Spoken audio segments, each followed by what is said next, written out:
안녕하세요. 오늘 여러분과 함께 깊이 파고들 주제는 바로 최면, 하이프노시스입니다.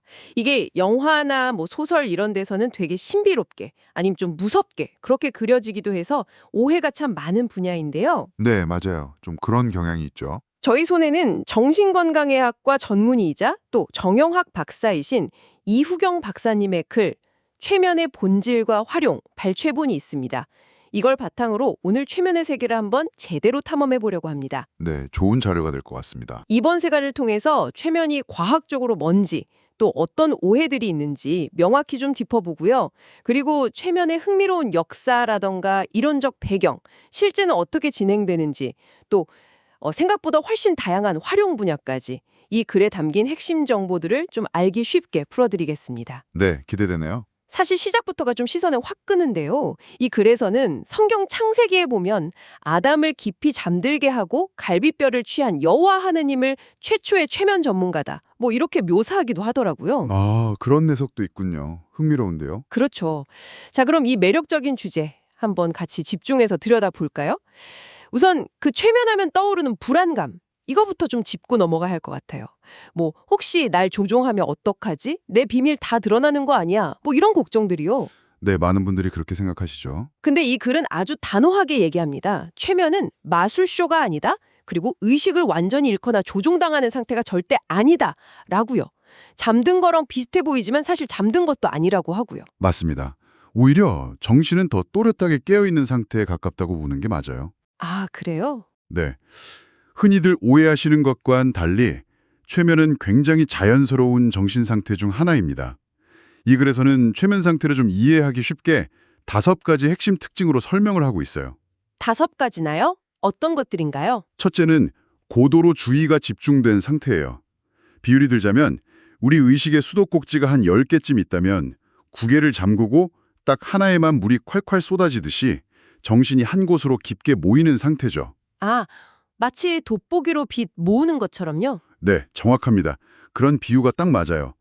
그래서 때로는 이 집중력이 극대화돼서 초능력처럼 놀라운 능력이 발휘되는 것처럼 보일 수도 있지만 사실 이건 우리가 그냥 TV 드라마에 푹 빠져 있거나 책에 완전히 몰입할 때 이미 경험하는 그런 자연스러운 상태랑 본질적으로 같아요. 아하, 그렇군요. 둘째는 의식의 협착 상태라고 표현하는데요.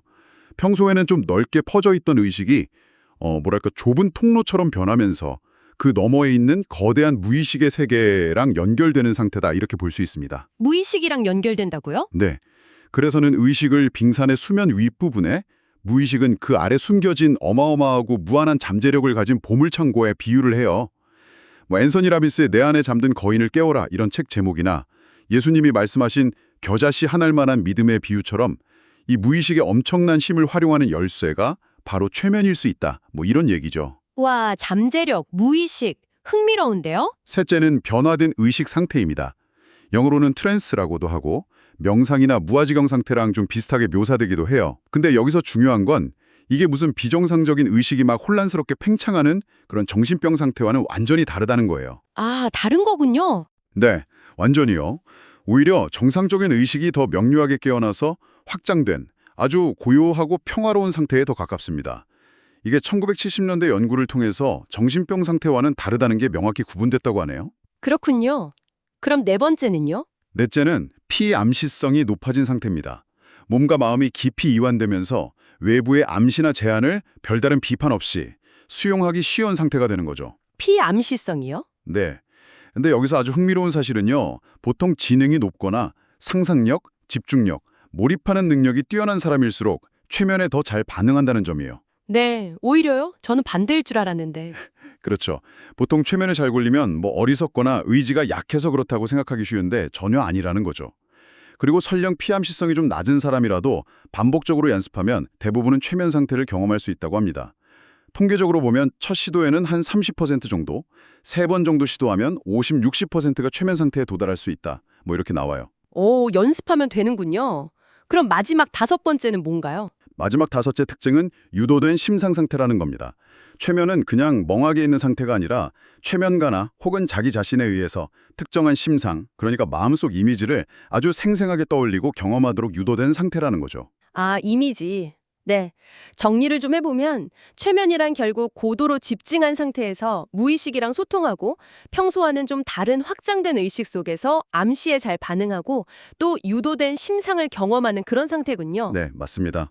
그렇게 정리할 수 있겠네요. 들어보니까 이게 말씀하신 것처럼 뭐 무섭거나 신비한 초능력이라기보다는 우리가 원래 가진 내면의 능력을 어떤 특정 방식으로 활용하는 기술에 더 가깝다는 생각이 드네요. 네, 정확히 보셨습니다. 이 글에서도 이런 특징들 덕분에 최면이 뭐 의학이나 정신건강 분야는 당연하고 인간관계 개선, 스포츠 능력 향상, 학습 증진, 경영 컨설팅, 심지어 범죄 수사에 이르기까지 정말 생각보다 훨씬 폭넓게 활용되고 있다고 강조하고 있고요. 네, 응용 분야가 정말 다양하죠. 그렇다면 이 최면이라는 도구, 이게 언제부터 사용됐을까요? 역사를 한번 거슬러 올라가 보죠. 글에 따르면 고대 문명에서는 뭐 병치료보다는 신탁이나 미래 예언 같은 종교적인 목적으로 주로 쓰였다고 하고요. 그러다가 17세기 이후에야 비로소 좀 과학적인 탐구 대상이 되기 시작했다고 합니다. 네. 근대 최면의 문을 연 인물로는 보통 오스트리아 의사 프란츠 안톤 메스모를 꼽아요.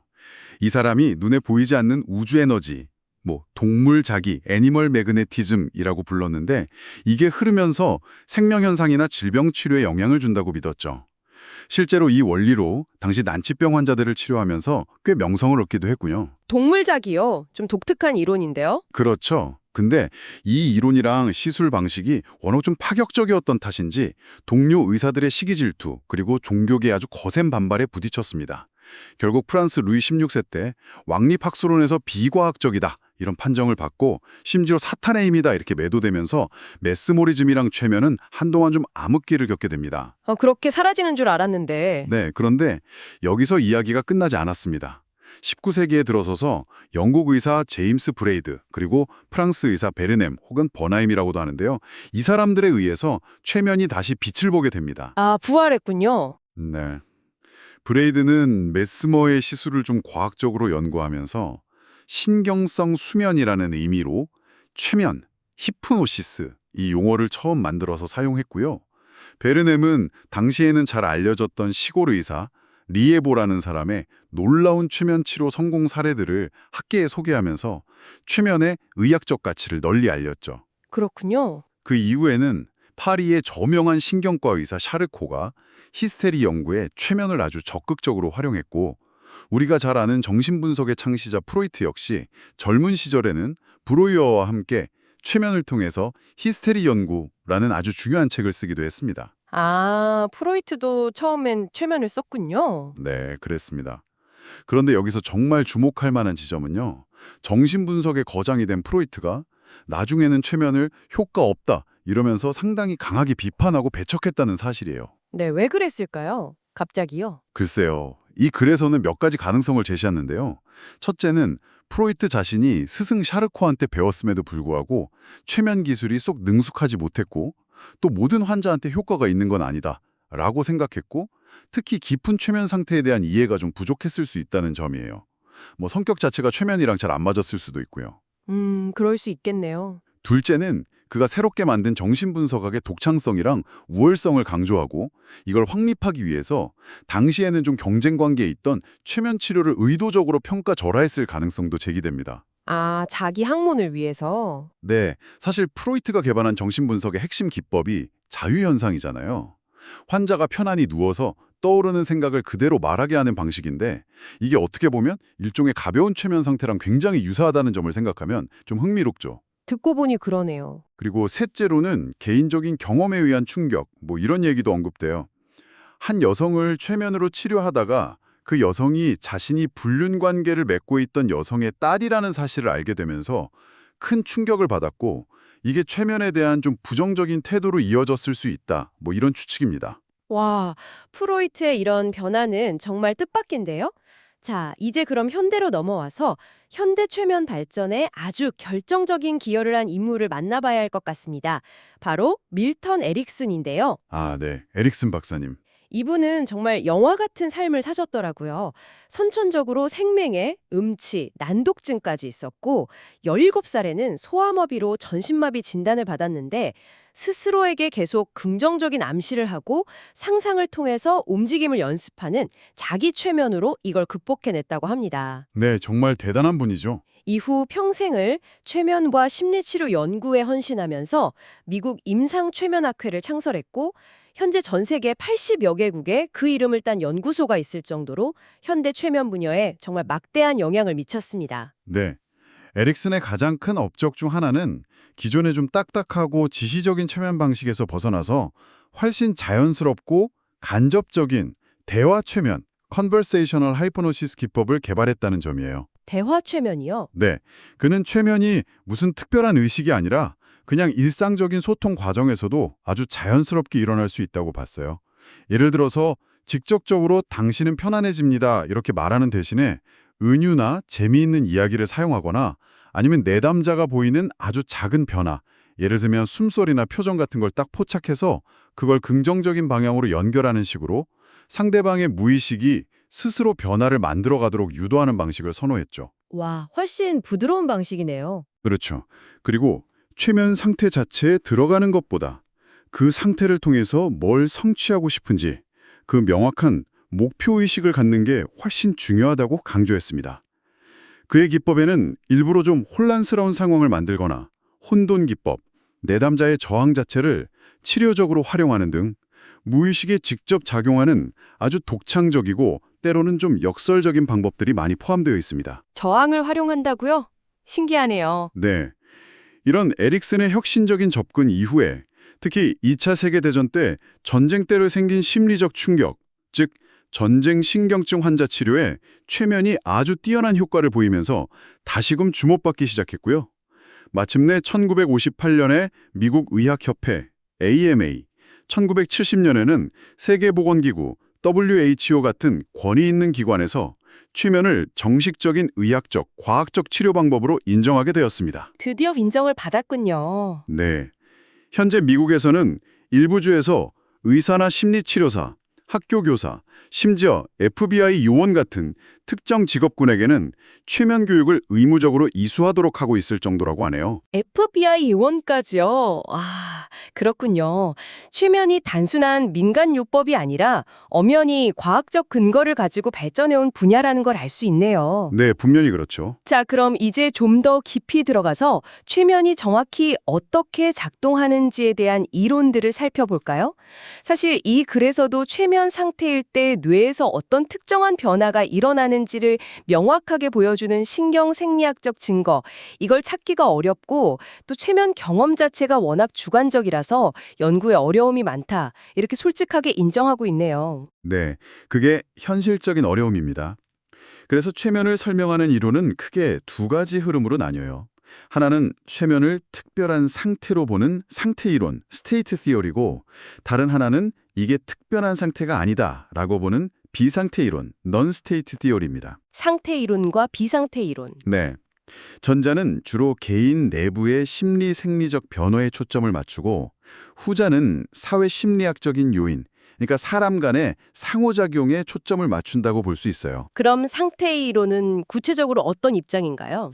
먼저 상태 이론은 최면이 평상시의 의식 상태와는 질적으로 다른 아주 독특하고 특별한 변화된 의식 상태라고 주장합니다. 이 상태에서는 신체적, 심리적, 생리적 변화가 같이 일어난다고 보고요. 특징으로는 선택적인 주의 집중, 현실과 좀 분리되는 듯한 느낌, 해리, 디소시에이션, 일시적인 기억 상실, 시간 감각의 왜곡, 현실 판단 능력의 변화, 이런 것들을 제시합니다.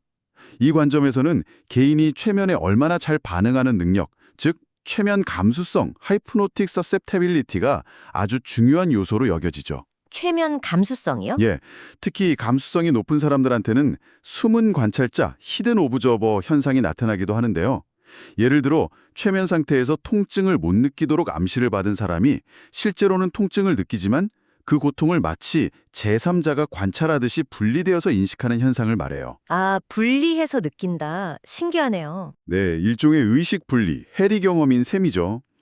근데 눈여겨볼 점은 최근 연구들에서 이 최면 감수성이 최면가의 기술보다는 개인의 타고난 유전적 특성에 더 가깝고 시간이 지나도 비교적 안정적으로 유지되는 경향이 있다. 이런 주장이 힘을 얻고 있다는 겁니다.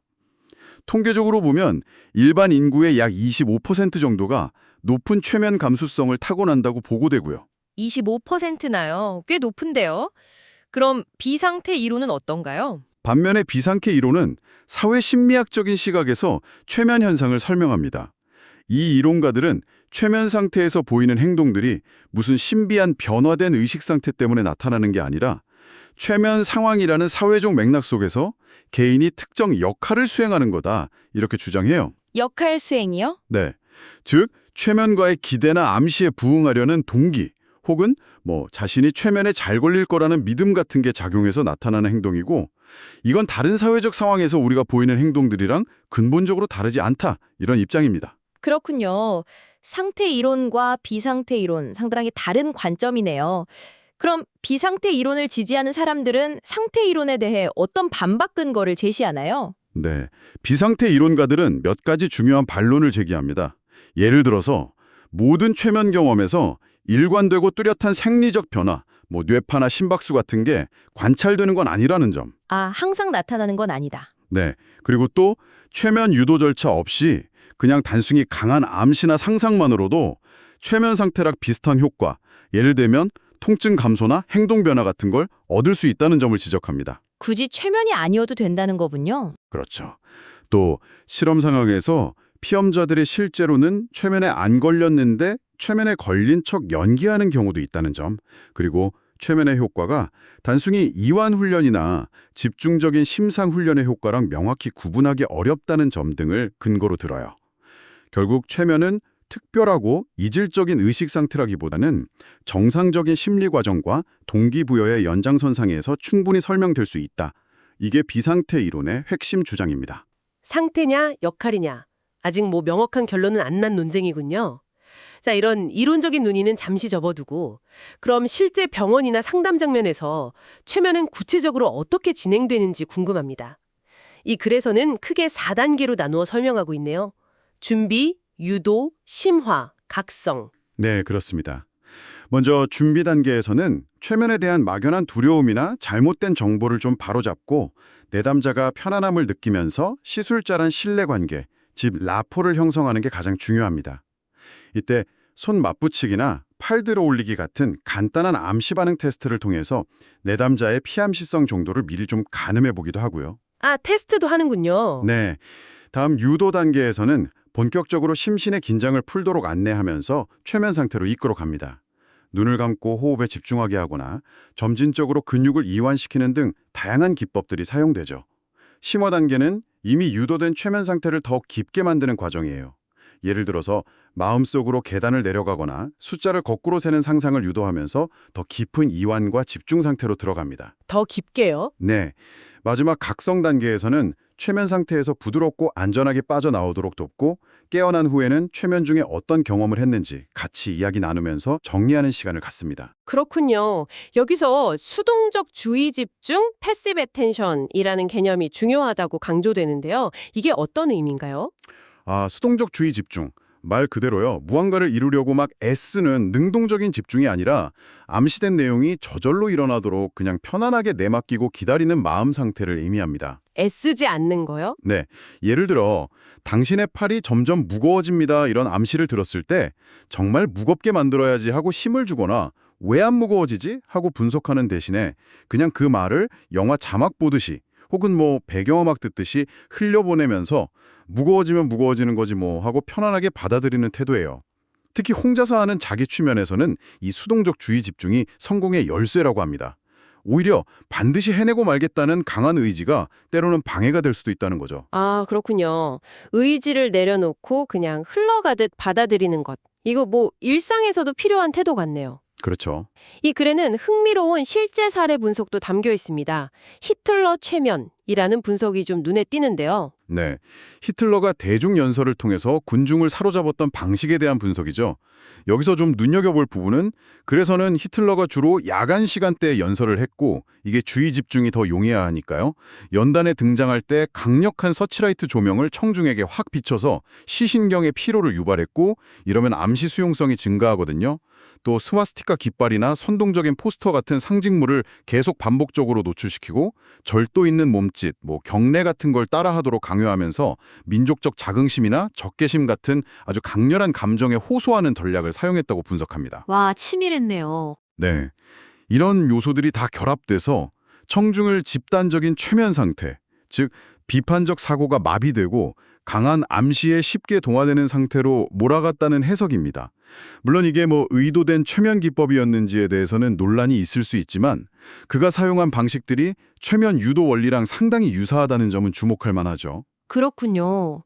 또 다른 예시도 있나요? 또 다른 흥미로운 예시로는 고속도로 최면, 하이웨이 하이포니시스가 있어요. 장거리 운전하시다 보면 경험해 보셨을 수도 있는데요. 고속도로에서 앞만 보고 단조로운 운전을 계속할 때 운전자는 자신도 모르게 차선이나 앞차의 시선을 고정하게 되고 일정한 엔진 소음이나 차체 진동에 계속 노출되잖아요. 네네. 이 과정에서 자연스럽게 수동적 주의 집중 상태가 되고 시신경이 피로해지면서 의식이 좁아지고 몸은 이완되는 마치 가벼운 최면에 걸린 듯한 몽롱한 상태에 빠질 수 있다는 겁니다. 이건 졸음운전과는 조금 다른 깨어는 있지만 현실 감각이 다소 둔화된 상태를 의미해요. 저도 약간 그런 경험 있는 것 같아요. 멍해지는 거. 그렇죠. 그리고 치료나 자기개발 목적으로 아주 유용하게 쓰이는 후최면 암시, 포스트 힙노틱 서제션 기법도 소개됩니다. 후최면 암시요? 네, 이건 최면 상태에 있을 때 특정 행동이나 생각, 감정을 유발하는 암시, 예를 들면 앞으로 담배를 보면 역겨운 느낌이 들 것입니다 같은 암시를 미리 심어두는 거예요. 그리고 최면에서 깨어난 후에 일상생활에서 특정 조건, 예를 들면 담배를 보거나 피우려고 할 때 그 조건이 충족되면 그 암시의 효과가 자동으로 나타나도록 하는 기법입니다. 와, 깨어난 후에도 효과가 나타난다고요? 네. 글에 따르면 이 기법은 학습 능력 향상, 이 책을 펼치면 집중력이 높아집니다. 다이어트, 식사 시간이 되면 적당량만 먹고도 만족감을 느낍니다. 금연, 담배 연기 냄새가 매우 불쾌하게 느껴집니다. 불면증 개선, 잠자리에 누워 슬립이라고 3번 말하면 깊은 잠에 빠집니다. 등등 다양한 목표를 달성하는데 아주 효과적으로 활용될 수 있다고 합니다. 와, 후최면 암시는 정말 실용적으로 들리네요. 이 글에는 실제로 최면을 유도하는 데 사용될 수 있는 몇 가지 기법의 대본 예시도 실려 있더라고요. 네, 맞아요. 예를 들어 관념운동법이라는 건 눈을 감고 양손 사이에 풍선이 점점 커진다고 상상하면 실제로 손이 벌어지는 것처럼 상상만으로 신체 반응을 유도하는 방법이고요. 응시법은 촛불이나 천장의 한 점을 계속 응시하게 해서 시신경의 피로를 통해 자연스럽게 눈을 감고 이완 상태로 들어가게 하는 방법. 또 이미지법은 마음속으로 평화로운 해변이나 숲길을 걷는 상상을 하게 해서 현실로부터 분리되고 깊은 안정감을 느끼도록 유도하는 방식, 이런 것들이죠. 네, 저희가 이걸 직접 시연할 수는 없지만 이런 기법들이 결국 앞서 설명하신 최면의 특징, 그러니까 고도의 집중력, 생생한 심상 활용, 그리고 높아진 피암시성, 이걸 어떻게 활용하는지 좀 엿볼 수 있는 좋은 예시들인 것 같습니다. 정확합니다. 결국 다양한 최면 유도 기법들은 앞서 정리한 최면의 핵심 요소들, 즉 고도로 집중된 주의력, 유도된 심상 경험, 높아진 피암시성 등을 효과적으로 활용하는 구체적인 방문론이라고 할 수 있죠.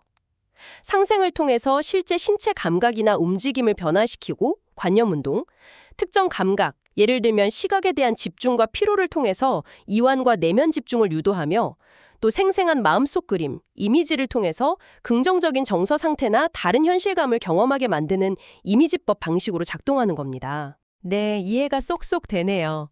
자, 오늘 최면이라는 주제에 대해 정말 깊이 이야기를 나눠봤는데요. 여러분은 어떠셨나요? 이 글을 통해 살펴본 최면은 우리가 흔히 생각하는 그런 미스터리한 마법이나 누군가에게 조종당하는 위험한 기술이라기보다는 우리 안에 이미 존재하는 집중력과 상상력, 그리고 무의식이라는 그 거대한 내면의 잠재력을 활용하는 하나의 강력한 도구이자 기술에 더 가깝다. 이런 생각이 듭니다. 네, 맞습니다. 글의 결론에서도 최면의 본질은 결국 암시, 특히 스스로에게 거는 자기 암시에 있다고 강조해요. 설령 다른 사람이 최면을 유도한다 하더라도 최종적으로 그 암시를 받아들이고 내면화하는 건 자기 자신이기 때문이죠. 아, 결국은 자기암시군요. 네. 따라서 최면 능력은 뭐 타고나는 부분도 있겠지만 꾸준한 반복 연습을 통해서 누구나 향상시킬 수 있는 기술이라고 말합니다. 성공적인 최면 경험을 위해서는 3가지 마음가짐이 중요하다고 하는데요.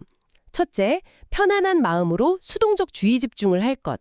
둘째, 암시 내용에 대해 옳고 그름을 따지거나 비판하지 말 것.